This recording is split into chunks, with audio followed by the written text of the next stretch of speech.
नारायण। ज्योतिष शास्त्रमा रहेका विविध ज्ञानहरूलाई उजागर गर्ने क्रममा आज मैले समयको समय सीमा अर्थात् समयको आयु सम्बन्धी चिन्तन लिएर उपस्थित भएको छु। 24 घण्टा बराबर 1 दिन, 30 दिन बराबर 1 महिना, 365 दिन बराबर 1 वर्ष यी समयका निर्धारण समयका आयु हुन्। यसै गरी सत्ययुग, त्रेतायुग, द्वापरयुग र कलियुग गरी 4वटा युगको पनि आयु तोकिएको छ। कलियुगको आयु भन्नाले 4,32,000 सौर वर्ष हो।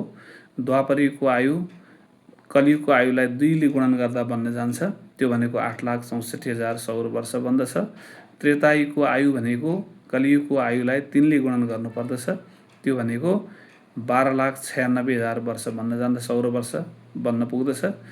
अनि सत्ययुगको आयु भनेको कलियुगको आयुलाई 4 ले गुणन गर्ने अर्थात् 4,32,000 × 4 गर्दाखेरि बन्न जाने 17,28,000 वर्ष सौर वर्ष सत्ययुगको आयु वर्ष प्रमाण हुन्छ।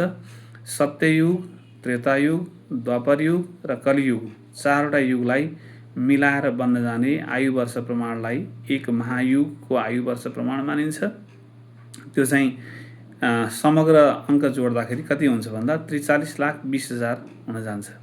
त्यो 43,20,000 भनेको चाहिँ कलियुगको वर्ष प्रमाणमा कलियुगको वर्ष प्रमाण जुन हामीले 4,32,000 भनेका थियौँ, त्यसको अन्तिममा एउटा शून्य थपिदियो भनेदेखि 43,20,000 अङ्क बन्न जान्छ। र 43,20,000 भनेको चाहिँ सत्य, त्रेता, द्वापर र कलियुगको समग्र आयु वर्ष प्रमाण हो। यसरी संयोग बन्न गएको देखिन्छ।